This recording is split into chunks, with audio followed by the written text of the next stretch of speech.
Cheers for coming on the podcast. Boom. Are you a big podcast listener yourself? Do you listen to many podcasts in the car or anything like that? No. I just slap music on and that's me. What music? A bit of everything. Mostly Afrobeat. Okay. I'm a piano. Nice. What about that? South African music. Some American. I just cue a lot and just let it roll. Okay. Yeah. I always find it interesting about what footballers listen to on the way to training. Like, are you in the kind of mindset where you get yourself hyped up for it, or are you just like enjoying your morning? Actually, on the way to training, I listen to gospel music the whole way. On the way to matches, gospel. And then just as I'm about to pull in, I'll play a song. Like, it could be any song that would just like get me proper hyped up. Okay. What's the go-to? See, it changes. It depends what's popping at the moment. So when I first came, there's this artist called Ashaked. I used to listen to him when I was coming in. But now it just changes every time. It's just whatever song I see. Okay. Can I ask you a hyper-local question? Is there a point in the journey when you know that song has to go on? Do you get past a certain landmark? You know the roundabout coming into the training run? When I get to that roundabout, that's when I play a song. Because I know it's like a 3-minute drive, so it's going to play until I actually park up. I love that. I'm from the radio, that's my background. So the idea of the fact that you've back-timed the song to arrive in the gates, I'm a massive fan of. Yeah. I've got utmost respect for you already. We're already a couple of minutes in. I'm told you're the most laid-back person I'll ever meet. Who told you that? Many people. I don't know. I think so. Nothing really phases me. I don't really get too bothered about things. It's just whatever happens. That's just my mindset with everything. Where does that come from? I don't actually know. Like, my mum ain't really laid back. I think for my dad. My dad's a laid back person. Like, if you meet my dad, you think he doesn't want to be here. But that's not the case. He's just a chilled guy. So I think it's from him. So that's the kind of, it's what you've been brought up with kind of thing. Yeah, but then like different members of my family have different traits. So my mum was very loud and outgoing, and my dad, if I was to look at him, he would just give me a look. He wouldn't say it, he would just give me a look. And then that's how I know whether I'm playing good or not. That was the difference. Yeah. So what we tend to do in this podcast is, I don't like to say it's formulaic because it's not, but we like to talk about growing up, early years in football, and then eventually we get to talk about Stoke and we talk about where we are now and all that kind of stuff. So if you don't mind, can we talk about your childhood? Is it Blanchardstown? Is that Blanchardstown, yeah, that's it. In Dublin, nice place. Primary school. I did 3rd year, then I did a bit 5th year. Then I moved to Watford. But Blanchardstown, stayed in the same house like my whole life pretty much. Played for my local clubs, a lot of local clubs there. Then I moved to St. Kevin's. And then that's when it kind of proper kicked off, yeah. Don't rush into this. We've got all that to come. Yeah. Don't just skip past all this. Got to talk about this for 20 minutes. Don't rush that. I want to really try and understand what it was like, and I don't know if you're the best person to answer this. What do you think it was like for your mum and dad to come over to Ireland around the turn of the millennium, was it? 2000? Have they told you about what it was like and why they ended up there? I don't know much, to be honest. But I know they came to England first. I think they spent a couple of years here and then moved to Ireland. But I've never actually really asked them about what life was then and how come they moved and stuff. So I never really asked them. But so they think they moved in 2000. They had the brother just above me when they came here. Then they had me obviously in 2003, and then got married 2 years after, 2005. So yeah, that was it. Have they ever said what it was like to be in Ireland and in Dublin around that time? And have they mentioned why they settled there or anything like that? That's what I'm saying. I've actually never asked them. Like, I don't know why. It's just never came up in a conversation. Maybe this podcast can inspire a phone conversation. Yeah, no, it will. Okay. I'll probably ask them. I need to ask them about it because it'll be quite interesting as to why they actually decided to settle in Ireland, of all places. What was it like growing up around there? Because it's quite the Blanchardstown is quite a working class area, is that right? Yeah. A mix of people? Yeah. It's a mix of different people, isn't it? I quite like Blanchardstown. It can be very loud and a lot of things going on, but I wouldn't say where I live isn't actually like in the town, so it's like more like on the outskirts. But yeah, it was nice. Shops nearby, fields, greens, you can play football. lots of primary schools nearby, local. So it was actually quite nice. A lot of young people as well. So yeah, it was a nice place to live. What did your mum and dad do? My dad's a taxi driver, and my mum was a hairdresser. Yeah. I think my dad used to be a security. Used to work in security, some sort of thing. And then mum's a hairdresser, and now she's a care assistant now. Okay. Aaron Cresswell's dad and mum, I think his mum and dad are taxi drivers as well. Is it? Yeah. Don't know that. Oh, see? This podcast really has no bounds, does it? Opens up everything. It does. So what would you, if I spoke to your teachers at school, what do you think they would say you were like at school? I think it depends secondary school. Primary school, I'd say, I don't remember much from primary school, but I think I was just like a quiet student. Then secondary school, I think that's when everything changed a little. I actually had my friends around because they went to different primary school, but then secondary school, we all kind of came to the same secondary school. I think that's when it depends on the subject and who's in my class. I think some teachers would say, stay away from him. Really? Maybe. Okay. Then some teachers would be like, yeah, good guy. All of that. So I'm going to go out on a limb. I'm going to say PE teacher loved you. Yeah. Yeah. Do you know what's actually, my PE teacher, one of my PE teachers actually worked in Ireland 21s as a nutritionist. Okay. So whenever I go to Ireland, I used to always see him and we still speak to each other now. Nice. And the ones that might not like you, so I'm thinking like maths teacher, history teacher? Maths. No, my history teacher was my tutor. Okay, so that was all right. So that was all right. They knew you? I'll say my economics teacher. Okay. There's a love-hate relationship. I think she hated the fact that I just did not care about the economic or the actual subject. But then just being outgoing and like having fun in class, she probably liked that. So it's a love-hate. Yeah. Do you get me? I appreciate that people that are listening to this and not watching this, I really wish I possessed the ability to describe your smile when you were explaining that there, because I get the feeling there's probably quite a few stories about what you were like. No, I was just thinking about the economics class because literally there's like 5 of us and like we're actually good mates and we're all in the same class, and that class was just chaos. And I also say my Irish class as well. Damn. Was it Hartstown, Huntstown, your first club? Is that right? No, my first club was Hartstown. Yeah. And then I went to Cardiff. Yeah. And then I joined Huntstown, Hartstown. So like Huntstown, Hartstown beside each other, so they joined together. And then I went back to Cardiff. And then to St. Kevin's.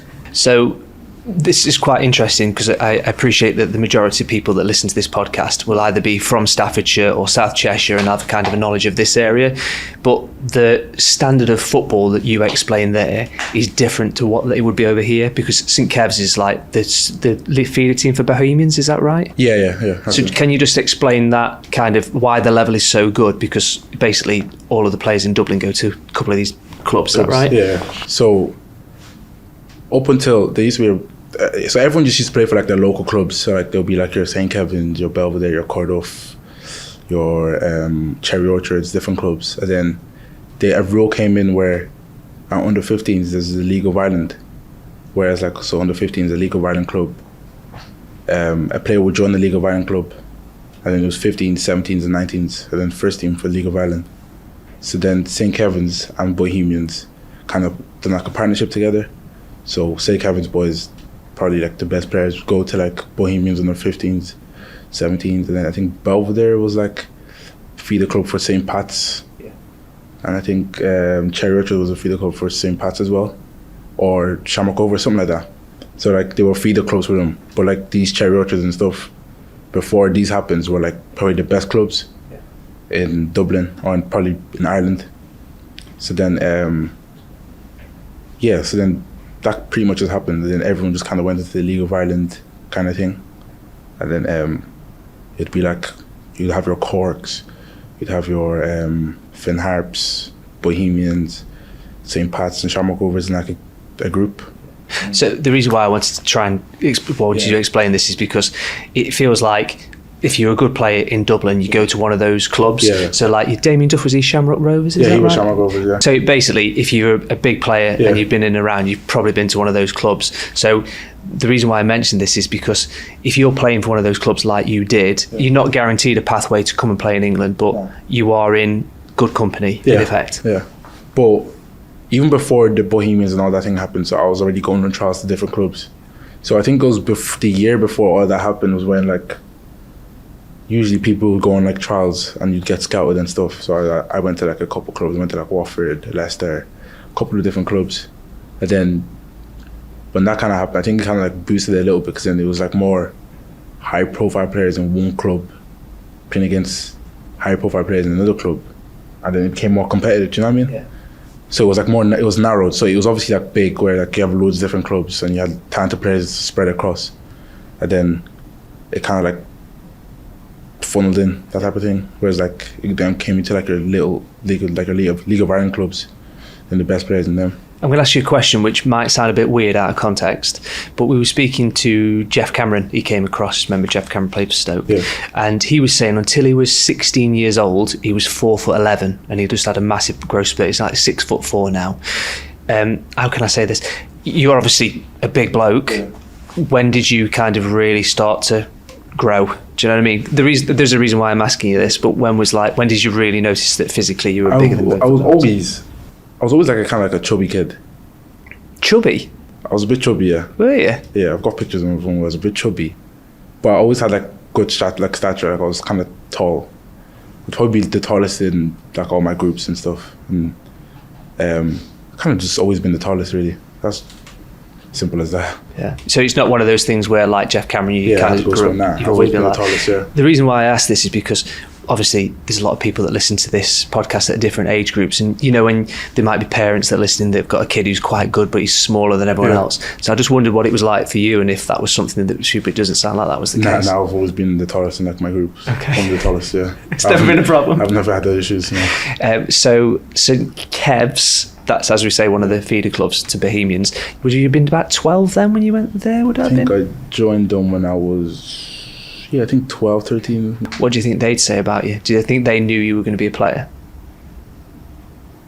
You know what's mad is I actually went on trials to St. Kevin's, so it's not like they wanted me. I kind of just went there on trials, and then my old coach Jerry Brown, he kind of took me in, and like he could obviously sense there was a player in me, but I've always had the issue of fitness.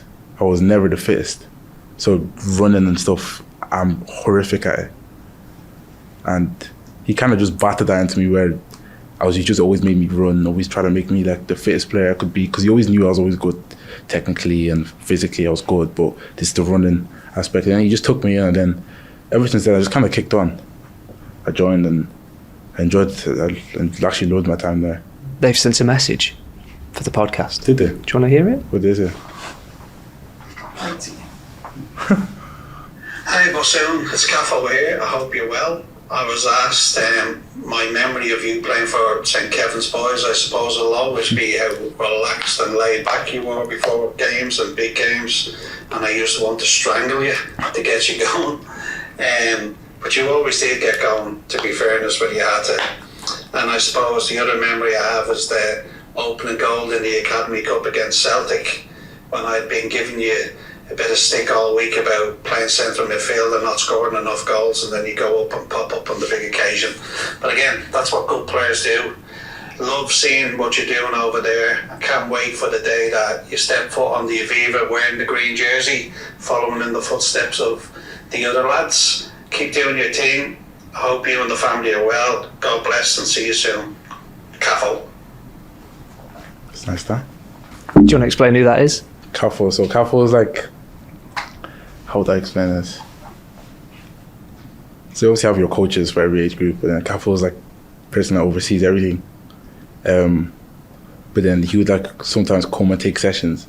And you know when Caffo's come and take a session, it's a serious session then, where like you're doing some hard drills, proper detailed and everything.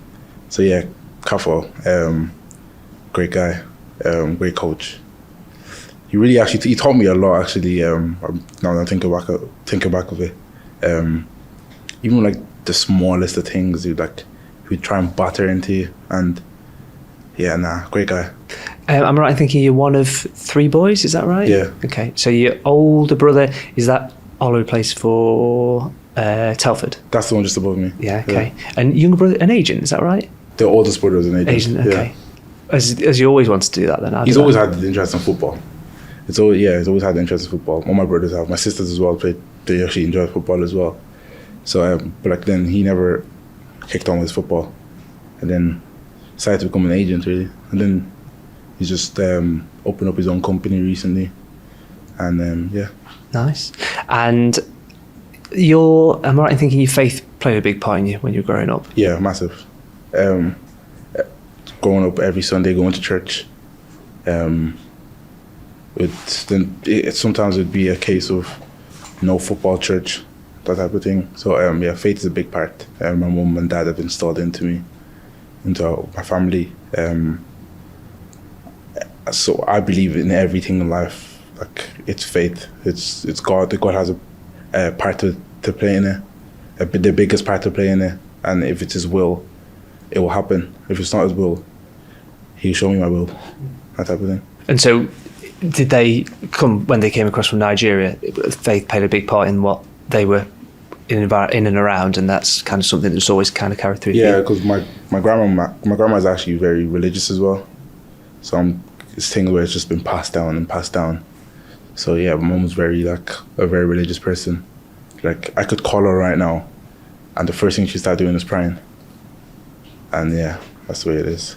How do you think it helps you on a day-to-day basis? How does it kind of inform your decisions and the way you live your life, do you think? I think that's what helps. That's what, when you say I'm laid back, I think back to that. Why do I need to worry when I have God working on my behalf, doing stuff for me? So just put my faith in Him and He'll do the rest for me. So I don't stress myself over things. Like, I believe if it's meant to be, it will be. If God wants it to be, it will be. So yeah. Does that come more from your mum or your dad, do you think? Both of them, actually. Different aspects. My mum would probably be the one to say it more.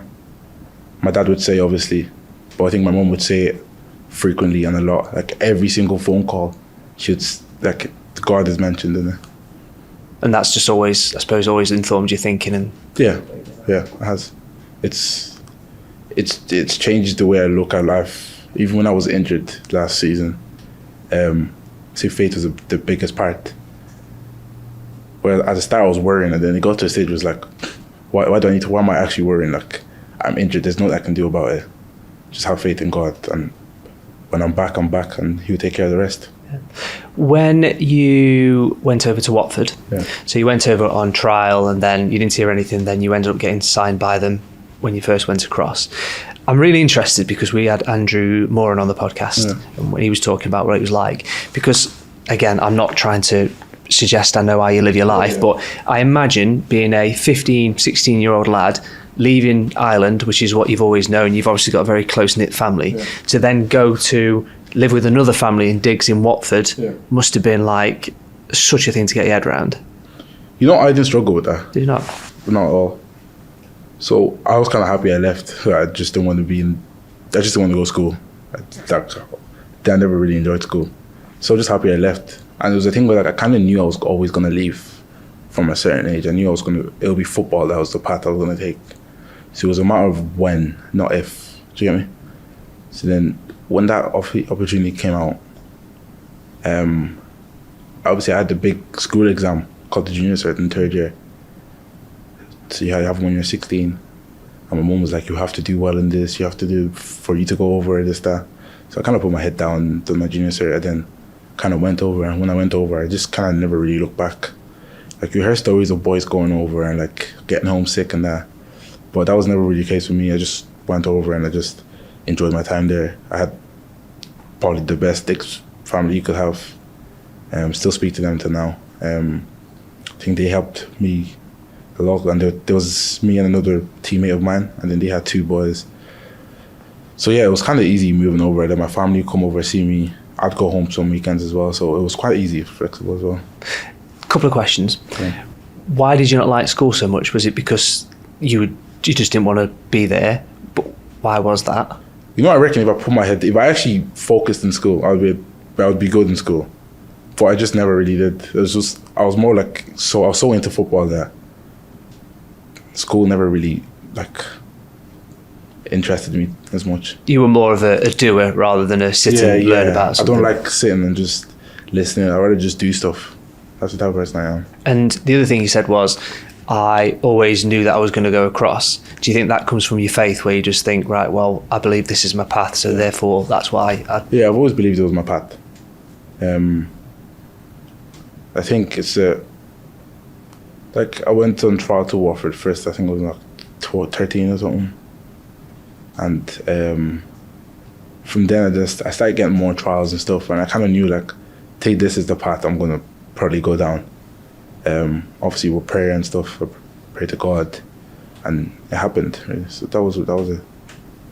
This must all be brilliant for your mum and dad, because for them, they took a big chance coming across from Nigeria, obviously moved to England, didn't like it, or whatever reason, go to Dublin. That must have been a massive decision for them to sit down and decide that's where they're going to base the roots. And then to have you and the rest of your family, and to see you doing so well, especially like representing Ireland under 21 level, that must be big for them, the country that's taking them in and you're now playing for them. It must be massive. Yeah, it's massive. It just shows that, like, if you don't actually take some risks, like, you don't know what's out there for you.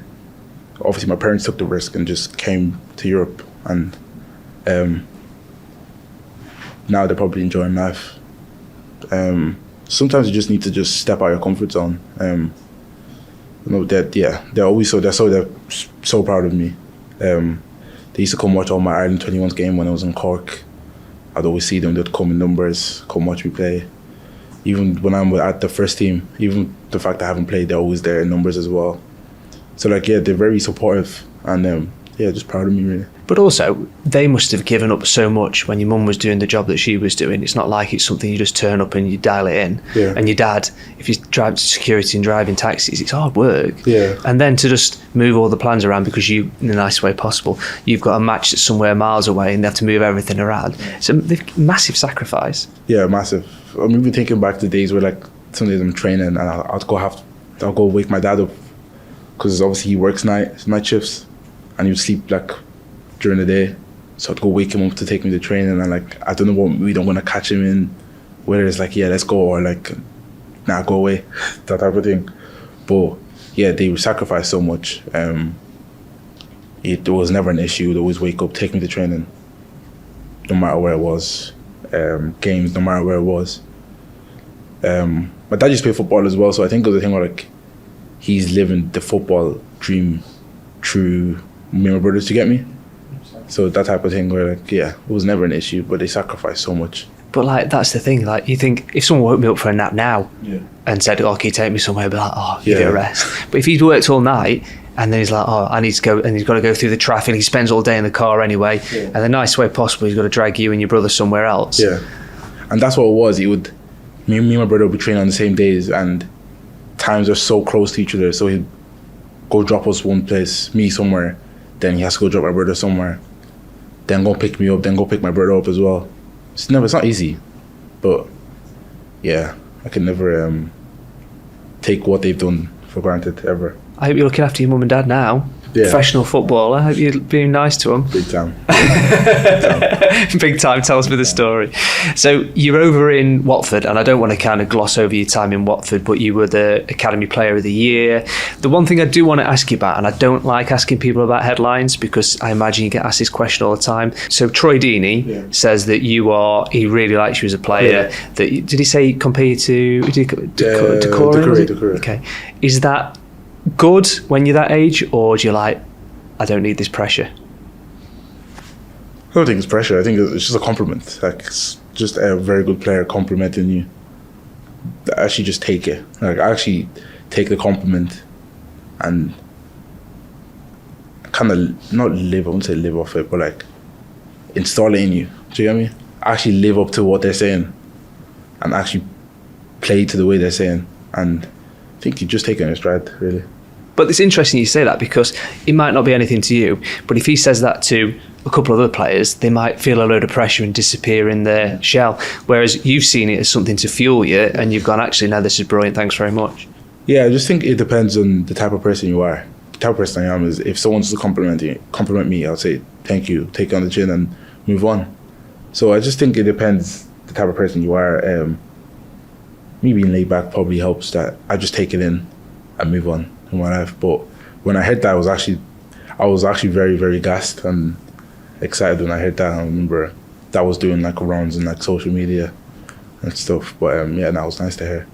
Wasn't it your dad who broke the news to you that Watford wanted you? Is that right? Yeah, it was, yeah. So, how did this story happen again? I think it was after a match against Drogheda. I think when I was waiting at the car and I've now left the changing room. Then he's like, good news. Like, what? Oh yeah, Watford want you. I was like, oh really? And my dad's always like wanted that, like just a club to just want me. Then that happened, and then I was like, oh yeah, really? I was like, when am I going? He's like, yeah, he told me the date, this, that. I was like, oh, top. So he's living through you at this point? Yeah, that's what it is. Yeah, he's living the football dream through me and my brother. Yeah. Right, we're going to Watford. Like, no, Dad, I'm going to Watford. You're not going to Watford. Yeah, that was massive. So you spent time at Watford. Obviously, as we mentioned, all went really well, so much so that Celtic come in for you.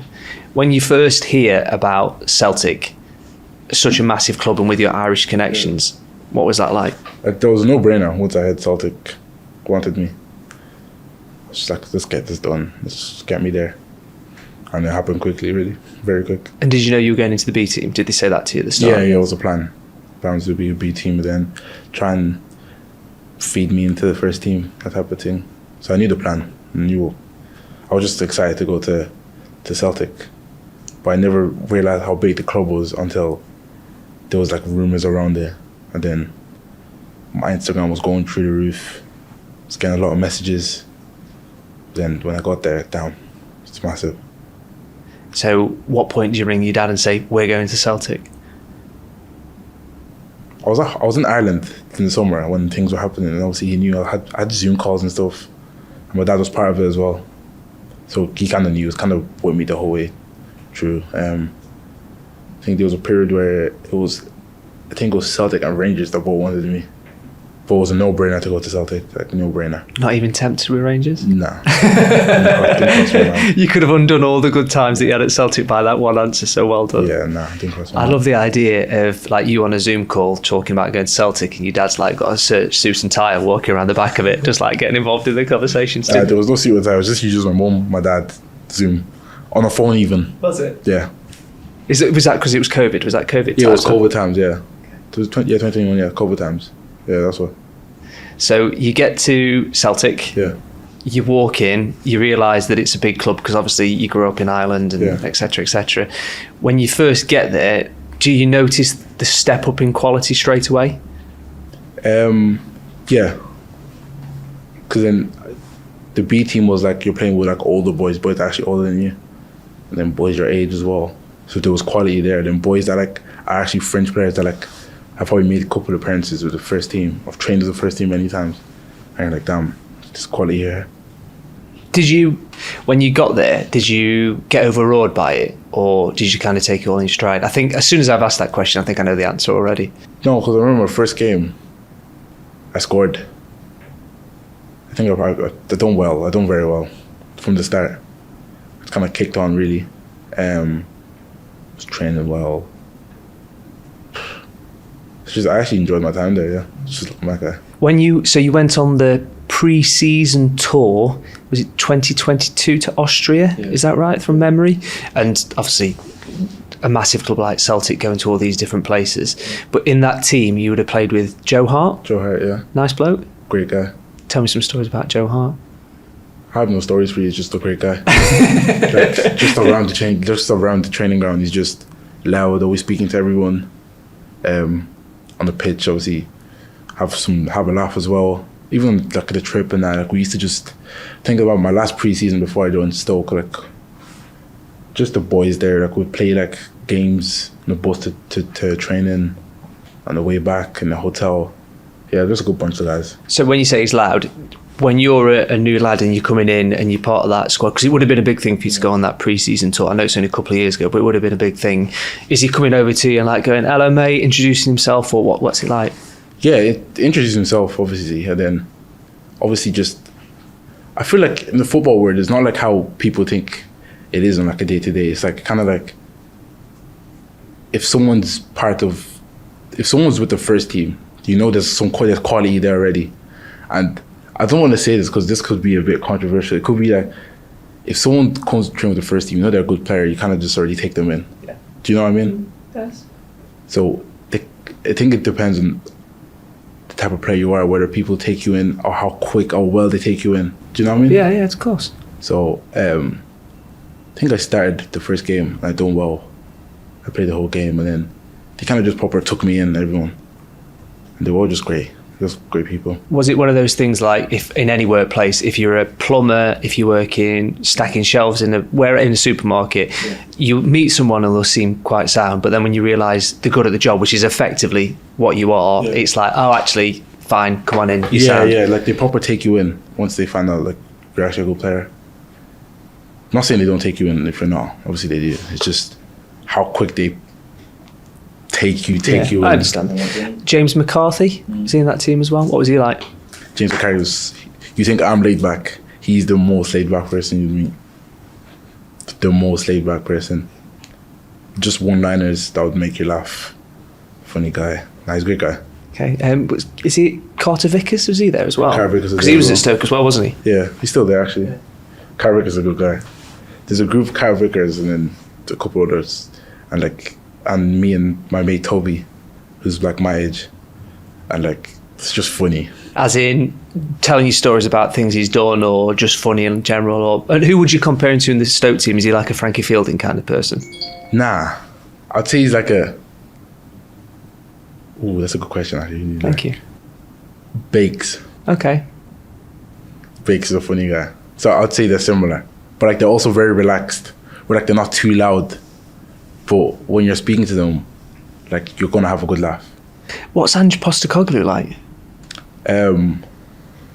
Won't say a word to you. Just watch training on the side. When it comes to game day, say what he needs to say. Go out to the job. Is he what you thought he was gonna be like? I didn't know what I was expecting, but I knew what I was getting. Like he doesn't say too much. Won't grow a big connection with players. Like, he doesn't want people to think that he has favourites over someone else. Like, the way he is with you is the way he is with everyone else.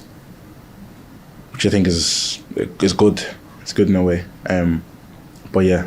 Could you see why he was so successful at Celtic? Yeah. Like, he had his way of, this style of play and stuck to it. Like, didn't change it for anything. And it was like, either you buy into it or you're sitting on a bench or anywhere else.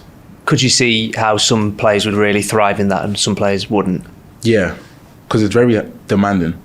Like, it's either you have that as a player where you just can play, you can adapt to any play style, whereas there's some players that can only adapt to their play style and can adapt to like the coach's play style. So I can see why people do well in the system and then some people don't as well. But I think it just depends on the type of player you are. And yeah. When he would speak and things like that, and I'm just trying to get an understanding, because I'm trying to think, you're a young lad, you're going into this squad, you've got these people that Joe Hart's like but a very recognisable person in football. You're coming in, you come from Watford, you come up from the B team, you're in Austria. Was that the first time you've been to Austria? Yeah.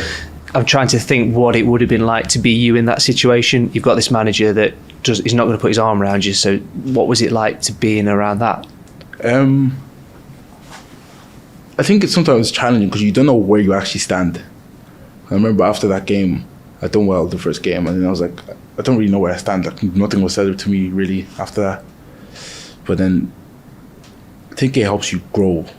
I think it helped me mature. Like, I don't need any validation. Just if you think you've done well, you've done well. If you don't think you've done well, then you haven't done well. Just validate yourself. You don't need people to help you validate, because he wouldn't come and tell you, oh yeah, you've done brilliant and stuff. But I think that's good in a sense with like young people. Obviously some young people can take it different ways. But like, as much as I say, like, he doesn't speak to you, like, obviously when you're around, he would talk to you, would say hello, how are you, how's things and stuff. But okay.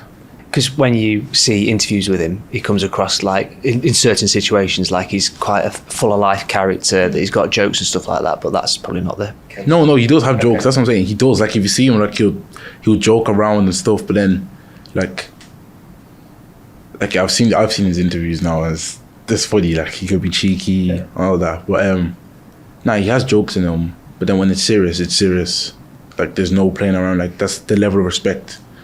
Like, he makes sure he keeps that level of respect where, like, you don't take anything I'm saying for granted. If I'm saying something, you listen to it, and that's it. What was it like walking around Glasgow when you were a Celtic player? See, I just thought it would be normal, but then when I signed, and I'd walk around and, like, they're saying my name, and I'm like, what?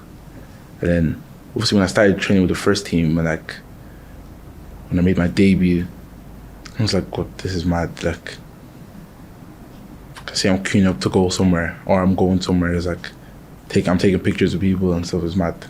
So, like, you're out, let's say you're walking around the big shopping centre, people are coming up to you just from the moment you get there to the moment you leave.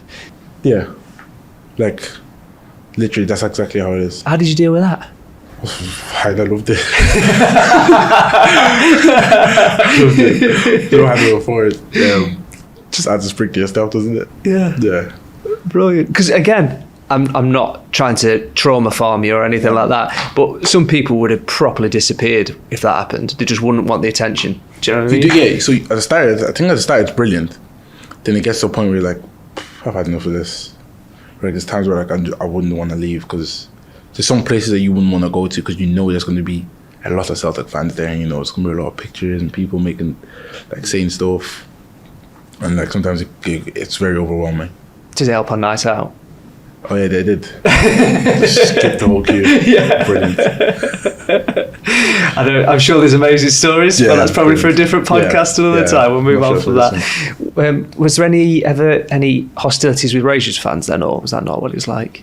No, because I was never like... Yeah. If you knew you knew you kind of thing. Yeah. Maybe, I don't know, for other players, that like actual first team players that play regular, playing week in, week out. But for me, never had any of that now. And also, in the nicest way possible, because you're massive, it's not like you're just going to hide behind. You were obviously a striking individual anyway, so as soon as people see you, they'll probably put two and two together and go, oh, that's you. Do you see what I mean? It's not like you're 5'4" and you're hiding behind a post. Yeah, do you see what I mean? Exactly. And who's going to say anything to a 6'3" black guy? I'm not saying anything to me. But yeah, I never had any issues. When the move to Fleetwood came about, was that something that was on your radar? Did you think you would be going to that kind of level? And I don't mean that disrespectfully, I just wondered. I knew I was going on loan because it's the season before I wanted to go on loan. But then Ange Postecoglou said I shouldn't. He said I should just be around the first team. That I would benefit more from that. So I'd stayed that whole season, and then season after, kind of knew it's time for me to go on loan. And then, he approved it. And then obviously I was looking at different clubs, and I said, which club would I suit and would I play in and actually enjoy? And obviously I had mates at Fleetwood before that, so I had boys I played with at Watford that were at Fleetwood. I had mates from Ireland that were at Fleetwood as well, so I said, think this club makes sense for me to go to. And then Scott Brown as well was the manager, Celtic Legends, and then obviously it just made sense to go there. So just chose to go there. Didn't you have 3 managers in a season? Yeah, 3 managers. Mental. So it was Scott Brown. Yeah. And so you joined mid-August? Yeah. And he was gone on the 30th of August? Was that it? Yeah. Yeah. So he's gone 2 weeks later in effect. Then Lee Johnson comes in. Yeah. Was he all right? He was, Okay. But he didn't last long? Didn't last long, no. Okay. What was he like as a manager? He was a very different type of manager to what I've ever had. Like, he would have different strategies to, like, connect to his players and stuff. Do you know what I mean? But he's a good guy. Like, he's honestly. mates with Ben Pearson, Is he? Lee Johnson. I feel like I'm really connecting this football team with this podcast. I didn't actually know that. Do you need any other information on your teammates? You just give me a shout. Let me know. I can sort you right out. And then he goes, and then in the new year, in comes a man that Stoke City fans know ever so well Charlie Adam. Yeah. Is he the one that really changed it for you? I think, you know what was mad? So, I think I must have been in international duty when he came in. I'm not too sure. Then I came in and then we were playing Derby that weekend. And before that, I played centre-back with all the managers, centre-back, right-back, left-back sometimes. Then I remember one session I was just in midfield. I was like, what am I doing here? And like the midfield was playing centre-half. And I was like, what's going on here? So he's like switched everything around. And then, ever since then, it's just kind of kicked on. He's an interesting one because when we'll come on to Stoke in a second, obviously, but I remember he was a big cheerleader for you when you signed for Stoke. He was like the one that kept telling everyone how good you were. Did you get that feeling from him compared to, say, Big Ange, who's like might be a bit more standoffish? Was Charlie Adam the exact opposite? Yeah, he was more like involved. Like he'd come into the physio room, sit down, and just have a chat with everyone. Like he was probably still a player.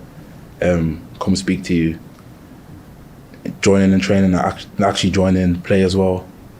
I think the coaching staff as well with him. We had Mo Ross from Thingy. We had Ross Wallace as well.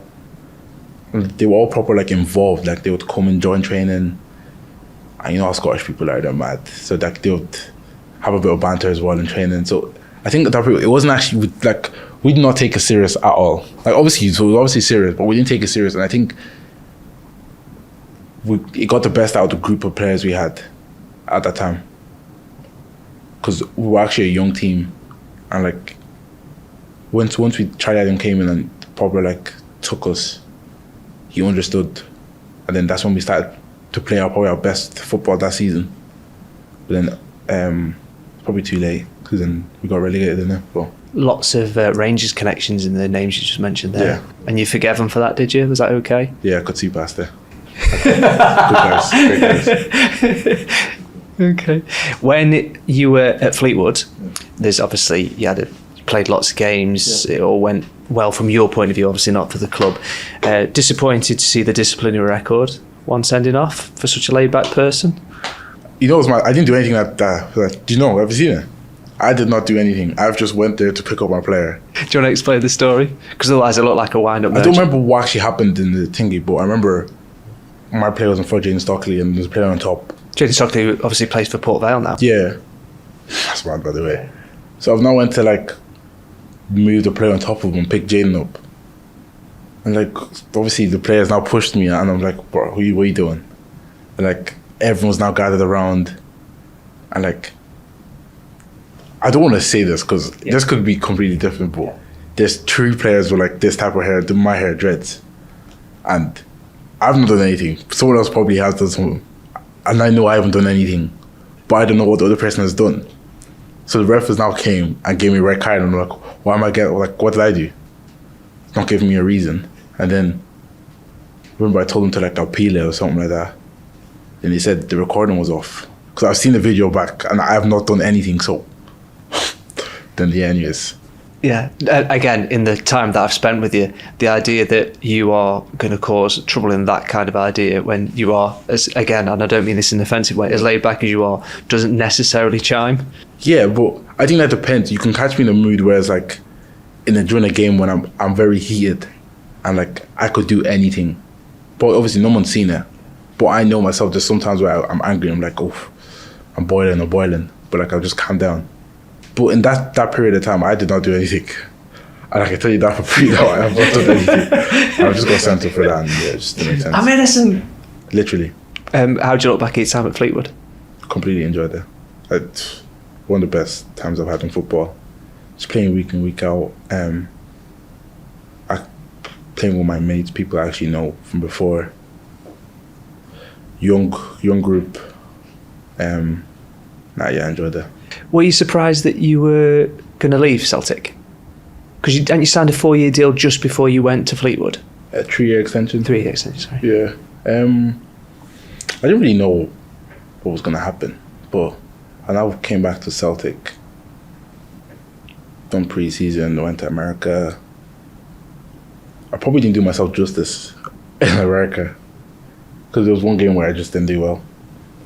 This is on pre-season with Celtic. Yeah. And obviously I'm coming back and like there's kind of like hype around me because I've done well at Fleetwood, and maybe that's probably one time I'd say it probably got to me a lot, like a hype. And then when I came back and I was like, I had interest from like from different championship clubs abroad and stuff, and I was like, I've not done League One. I don't know what's gonna happen here. Like, I spoke to Brendan Rodgers and he said like, you'll be on the squad, you play here and there, but you probably won't play as much as you want to. I think it's best you go out on loan or perm, whatever it is. And I think he was so understanding, like a great guy, honestly. He just wanted me to benefit more from my career. He wanted to get the best out of me. And he knew, Celtic, because Celtic need to win the league every year. That's the way the club is the way it is. So it was like, go out, you actually develop as a person, do what you need to do, whether that's on loan, whether that's on a permanent, but you're doing it for yourself. You're not doing it for anything else. I think that was very nice from him. The fact that he just wanted me to develop as a footballer. So then Stoke came about, and yeah. What went so wrong in America? I look back at it and just laugh now. But I think I came on against, I don't know what team it was, I think it was Atlanta or something like that. Against Atlanta? I think so, I'm not sure what team it was. I came on, must have been like last 30. And the heat was so much, and it's now got to me, where I've played like 10 minutes, I'm blowing out my arse in midfield as well. And then it got to a period where I just could not move. I was trying to run and I wasn't moving. I know myself, I just wasn't moving. And like 20 minutes after, he's now took me off. He subbed us up? So he subbed us up. I came on in the second half, like midway through second half, then he took me off. And I was like, damn. Do you think that ended your Celtic career then, that match? No, it didn't end it. I didn't think that ended now. But it didn't help? Probably didn't help. But it didn't end it. I don't think it had a part to play with anything else. No. Like, looking back, it's pre-season. Yeah. Like, these things happen. But in the moment in time, I thought, damn, like, I have no chance at Celtic, two games after I played against Chelsea. So it was like, it's football, like, these things actually happen. Like, you can't be at your best every game. But honestly, I was gassed out. I just couldn't move then. But like I said, he told me to go out to play for my own good, because he actually wants to see me develop. And he said, you develop here, of course, you develop at Celtic, but it's got to a stage where you just need to be playing week in, week out like you did at Fleetwood. So let's not stop the momentum, we'll keep going. Last question about Celtic, we'll talk about Stoke now, but when that doesn't go to plan and you're in America and you're thinking, oh no, I've just been subbed as a sub, this ain't going right, who's the person you pick the phone up to? I didn't actually call anyone. I had mates, my mates around, those boys I played with at the B team that were the first team as well. So you don't ring your dad or anything like that? No. Like, what can they do? I think, and then it's me that's playing, I'm playing. Like, I can probably speak to them, but like, I just didn't want, because I know how my parents are. If I told them something like that, they would start to worry and overthink things, and it's not a thing where you need to overthink. It's not that deep. So I just didn't. I just took it on the chin and just kind of moved on with it. You think that takes a lot of responsibility for someone at that point? Because a lot of people would have blamed everyone else, they'd have rang everyone, wanted company and wanted everyone to listen to the problems. Yeah. But no, I mean that is a most complimentary way I can. I don't mean that in a dismissive way. Yeah, of course, but a lot of people would have just rang anyone that had listened to a moan at that point. Yeah, but I do think I matured very early. But then I just feel like when I moved to Celtic, just having to actually figure things out myself, I think that kind of helped me. Obviously moving at 16 as well helps as well. When you're moving away from your family, you just have to grow up. You have to grow up, like, it's either you grow up or you don't, like, then you're in a pickle. But I grew up quick. I think it's helped me as a person. Yeah, definitely. Right, here we go. Stoke City. You ready? Yeah. When the phone rings, Stoke City are interested. Initial thoughts? So, it wasn't just like they rang me in pre-season, that was it. It was like a Fleetwood.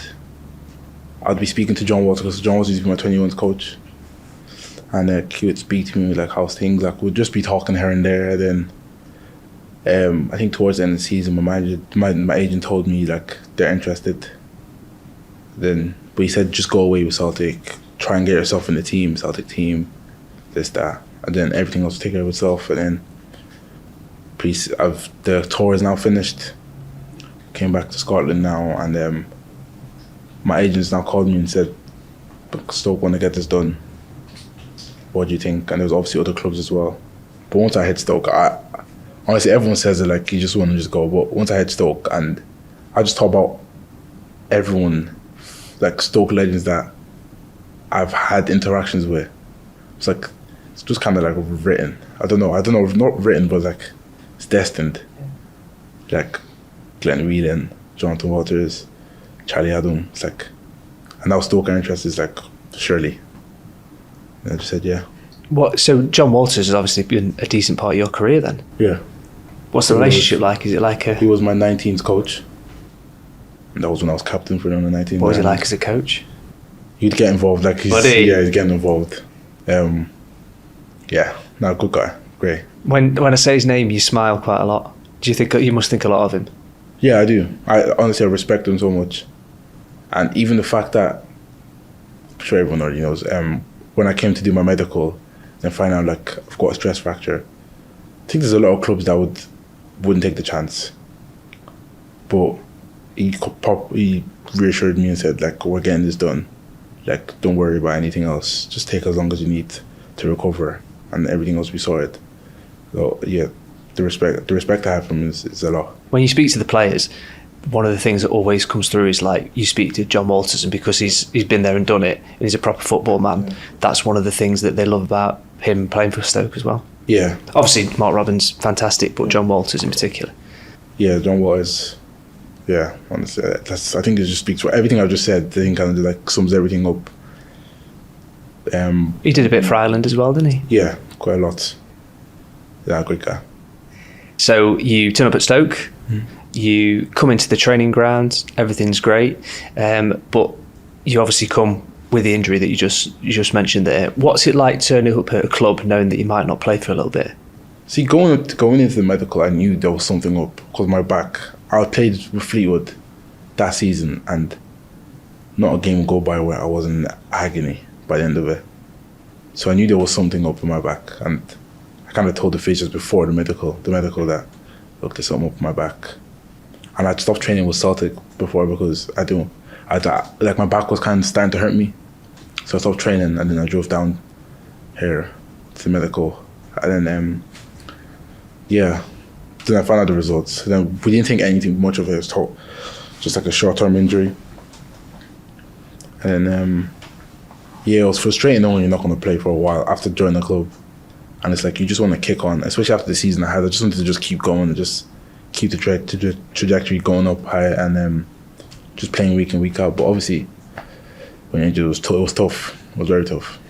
This is one of the things I really wanted to talk to you about in this podcast, because I remember when you joined, and I remember, as we mentioned, Charlie Adam, it felt like when anyone spoke to him about you, he would sing your praises, and it would be like this amazing moment. So you can understand if you're a Stoke fan, when this player turns up and you really want to see him, that must be frustrating. But for you, it must have been 10 times more frustrating, because you want to show people what you can do, because you haven't given them an opportunity to see how good you are yet. Yeah, it was actually annoying because I don't have to explain it, but people like you said, Charlie Adams speaking highly of you. I remember I think Glenn Whelan was saying some stuff as well, and I remember listening to all these things, and I was like, they're actually hyping me up here, and it's like, let me actually just show everyone else like what they mean. Let me show them, like, let me back what they're saying, but I couldn't do it, obviously. It was so frustrating, like. Yeah, but probably that's the toughest moment probably in my life. Can you give me a bit of insight? Because there are obviously people that listen to this podcast, the vast majority haven't played professional football. And when you are a footballer going into a club, if you're injured, obviously the training that you would do would be different if you turned up at that club as a fit and ready to go player. How difficult or how did it hinder you integrating with the group because you weren't on the same schedule as everyone else? Does that make sense? Yeah, so I'd obviously missed pre-season with Stoke. And that's a big bonding thing for a lot of people as well. Yeah, it's massive. Missed that. I don't remember when I actually started, when I got back, but I've missed a lot. I'd missed a lot of trips like you said, the bonding's a big part of football. Just having a good relationship with your teammates, knowing them. So I missed out like that, and then I was supposed to be out for a period of time, but then it got extended and kept getting extended, and then that just made it harder because obviously you're getting less fit, and because of the back injury, it's not like you can do bike or anything. So I'm actually losing fitness as I'm going, and a lot of fitness. And I actually remember I looked at a picture was the other week or so, or the other day. Must came on my phone, and I remember being chubby this time last year. Like I was actually chubby, and I was like, damn. It's like you're 14 again. Yeah, I was like, damn. I said, damn. Like, there's no way I was actually like this at this time last year. So I think that's what made it harder for me to actually get back actually with the group. And then even when I go back with the group, to actually get myself back up to speed and actually back to my normal self was even harder. And obviously that's why nobody seen me for like a long period of time. I was just sitting on the bench or wasn't in squads. But it's because I was like, it was hard for me to get back to my usual self, to my usual fitness, because I've missed so much football, so much training sessions and stuff. And I don't know, like people say like, so obviously you've heard the thing where like there's no fitness like match fitness. So you can do as much training as you want, but if you're not playing, you're never going to get back to your usual self. But I was training, doing extras, everything. And yeah. I wouldn't normally ask a lot of people this question, so take this as a compliment, but you seem like you are kind of self-aware enough to kind of give a good answer to this. What do you think you are like to be around when you are injured? If I spoke to your mum and dad, I spoke to your brothers, I spoke to your friends, when you're injured, what you like to be around? At the start of the injury, I was, not the start, I'd say towards the middle of the injury, I think I was a moody guy. Where it's like, I have to get up to go to training to get my back rubbed. Like I was losing motivation. There was no motivation in me. I think with my mum, like I would act normal, I'd act like I'm fine, like it's good, it is that. So they don't worry, and my parents, that's the way I would act. But like my brother, so I live with my brother actually, he'd see the real me. And my mates around, they seen the like real me that way. Like I'd go home, go straight to my bed. Won't come back up till later on the day and just not even say a word. And do you think you're depressed? I wasn't depressed, nah. I wouldn't say depressed. But yeah, I was losing motivation. And then got to the stage where it was just like, listen, there's nothing you can do about this. This is what I'm saying about faith. It's what faith plays a big part in me. It was like, there's nothing you can do about this. Put your trust in God. Let God take care of the rest. And then there was a period where I was starting to lose the faith, where I was like, I wouldn't say I was losing the faith. I always have faith, but it was like, it wasn't as strong as it's always been. And then I would always try to lean on my own understanding and my own knowledge, which is what I shouldn't have done. I should lean on God's knowledge and asking for like understanding. So then it got to a stage when I started to put my trust in Him more. And then I just back to my usual self, even though I was injured, just interacting with everyone as normal, being happy, just happy to be here, that type of thing. What made you get that connection back? I think my brother and my mates kind of just said like, bro, there's nothing you can do about this. Like, you're injured. You can't fix your own injury. So just get on with it. And then once they said that, I was just like, brought myself back to reality. I was like, listen, there's nothing you can do about it. It's God. God knows best. Just lean on Him. And there's been a couple of times, again, it's quite a deep question, but you've said that you don't want to speak to your mum about stuff because you don't want her to worry. Yeah. Why do you feel that you have to protect her or not make her worry? Because I know how she is as a person. It could be the smallest thing and you tell her and she would overreact. And like, she would overreact for like a week and just keep hyping on about. I remember I was ill like the other week. I told her I was ill. I didn't leave my bed. And I remember even now she's like, are you okay? Are you okay? I'm like, it's just like a normal cold. I'm fine. But you're still a little boy though. No, I get that. So that's why I just tend to not worry her. So I'll tell her I'm fine. Like, she doesn't need to worry about anything. The intricate stuff you shouldn't need to worry about. Yeah. Overall, everything's fine. Everything's good. That's the thing. So when it gets a bit technical, I don't need to tell her stuff. The stuff that I like very intricate, like I said. What's your mum's name? Banker. Yeah. Everything's fine. Yeah. Don't need to worry about it. I'm sure she'll listen to this podcast. Yeah. Of course you will. So you are in and around Stoke. You have the setbacks that you've mentioned, and it's all a bit like, this is a bit of a pain. When things start to get back and you start getting back into the team, what's that like? I was actually just happy to be there. Like, remember I came on my debut against Cardiff, then played against Leeds, then I didn't play for a long time after that. But I was just happy to be back because I already know I've missed so much. So then just being back was like, damn, I'm back doing what I actually enjoyed, I actually loved doing. And then, obviously when I wasn't playing, and it went on for a while where I wasn't playing, I was getting very frustrated, and I was starting to lose hope again, like motivation. But I always knew there was light at the end. Who were you hanging around with when you were injured at Stoke? Who were your friends in the changing room? Me and Gally were very close because we were injured together. Gally helped me a lot. He helped me a lot. What's he like as a bloke? Honestly, great guy. Just proper sound. Very reassuring.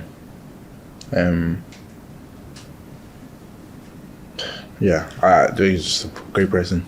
So when you get back in the team and you're back up to fitness, is that like a new lease of life? Does it feel like and again, this sounds really cliche and I hate asking something like this, but does it feel like right now this has started, I've properly joined now? Like in this, would it have been pre-season 25-26? Was that like, right, I'm here now? I think when did so what you're asking? I suppose when did you really start to feel like part of the squad if you've been injured for so long and you're not really joined until you joined, sorry? The back end, like the last 3-4 games of last season, when I actually started to play a little, coming against Leeds, and you obviously got battered, but I was just happy to be playing. Playing against Sheffield United at home. Yeah. I think that was the first time I played a good amount of games this season. I just enjoyed it, I loved it. And then playing against Derby, starting against my first start of the season, last game of the season, which was mad. I think from then, I was like, yeah, okay, cool. My Stoke career has actually started. So it was just about getting myself right in the summer and just kicking off from where I left it. I'm not saying that Stoke are on the same level as Celtic in fans, but the one thing that you cannot say about Stoke fans is they don't care. You can go around the country and there'll be lots of different people that, like the clubs you're speaking of, the fans won't be that passionate, whereas the one thing Stoke fans are is passionate. Is that one of the things that you've really learned since you've joined? Yeah, very passionate. I remember the game against Crewe. Pre-season friendly? Pre-season friendly. And they've packed out that stand, I think that stand behind the goal. I was like, wow, that's mad. That's when I knew that Stoke fans are very involved. Yeah. Was that, when do you think has been the best performance of the 25-26 season that's kind of not justified but made you feel so satisfied with everything you went through the season before? Is there one performance where you go, right, that's what you've been missing? Yeah, probably Birmingham, yeah. Because I scored as well, it just added to it. And actually, I know myself, I actually had a good game as well. Then the fans were they're chanting my name as well. Yeah, it's probably nice. When you are performing like that and everything's going your way, what does that feel like? Is that when you feel most connected with your faith? Is that when you feel most confident? What's it like? Does that make sense? That's when I feel like this is what I'm destined to do. Like, this is what I was always meant to do. So, like, everything has led up to this moment. That's the way I feel. Like, I belong here, that type of thing. Can we tidy something up once and for all? What's your best position? I hate this question. But you can understand why I ask it, because weren't you a winger and a striker at some point in your life? Yeah, I was, yeah. Yeah. So you can understand my question, because obviously you played in that mid. Where do you think my best position is? Centre mid, probably. You think centre mid? I do, yeah. I had a coach Darren O'Day, who's at Swansea now. And he's always said to me, you're going to be a £10 million centre midfielder or a £30 million centre back. He's always said that to me. And I remember this was Celtic, was when I was at Celtic, playing B team, and he would always put me centre back. And I'm like, just put me centre mid. He never did, actually. But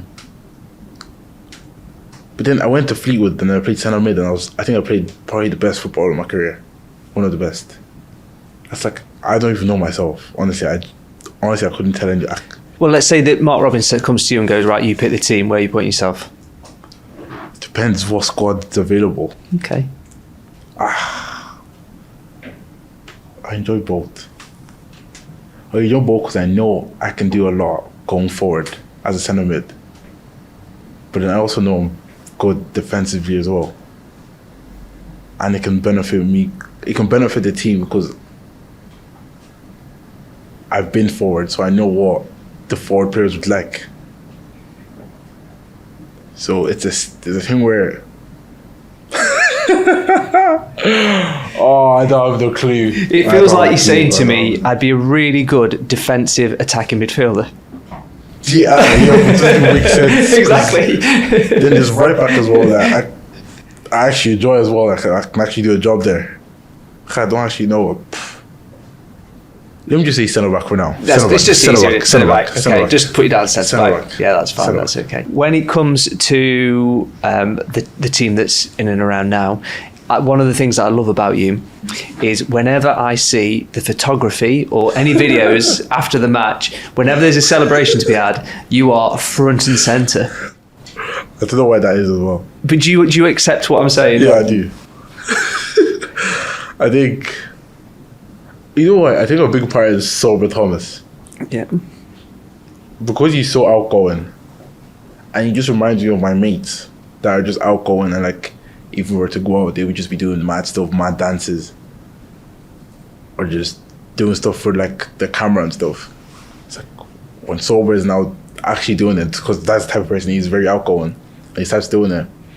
It's just like brought it out of me to like just do stuff in front of the camera. And when you're in that moment as well, I imagine you might do something when the goal's been scored that you wouldn't necessarily do in like normal day, just because you're full of adrenaline. Yeah. Does that help? And I know exactly what you're talking about. Southampton, the corner flag. I don't know why I picked it up. I think it's just the adrenaline. I don't know. I just said, yeah, give me that. And then 2 seconds later, the steward just took off of me. But yeah, just in the moment. What's Sober added to the team? He seems like he's added another. Well, you can't deny It's his just so much contribution. energy. He's so energetic every day. Just energy. Always has a story to tell. Always saying stuff. Just chanting absolute rubbish. Sometimes he can just be saying absolute rubbish, and you're like, bro, just shut up, please. But it just adds energy. And then, like, people like feed off his energy. Like Junior feeds off his energy. He feeds off Junior's energy. Bakes, Millie. I don't know. There's just a lot of players like Crazy as well. Frank. There's a lot of players in the change room who just feed off each other's energy, and I think this is what makes the change room strong. Like, it's making it very strong. Would he be a good guest on the podcast, do you think, Sober? It depends what type of interview you want. Like, not interview, but like chat you want. What should I be like when he comes on? What advice you got for me? I'd say don't talk football. That's fine. We very rarely talk about football. on this Talk podcast. everything else, and I think you'd have a great podcast. I think you'll accept that we talk it's the only football podcast where talking about football is quite a low priority. Yeah, I've noticed. That's probably why you enjoy it so much. Yeah, because I don't enjoy watching football. Do you not? No. As in, like, you'd never watch a match at home? I'd probably Champions League match, I'd stick it on. But then even at that, it's like I'm on my phone most of the time, not actually watching the game. Is that like a distraction thing though? No, A concentration thing, is it? Yeah, Or- I think because like I do it every day. It's like it's quite draining, and I'm going out to go watch as well. It's like it's just too much. Just when do you switch off? Yeah, so that's when I try to switch off. What do you do away from football? Again, right, I hate asking I hate asking cliche questions, and if you said to me, Rob, you've asked me about 5 cliche questions, I would be genuinely devastated. But I do think that is an important question because to get to know what you like away from football. I don't do a lot actually. Do you know? I think I've watched every show on Netflix. What's good? What's good?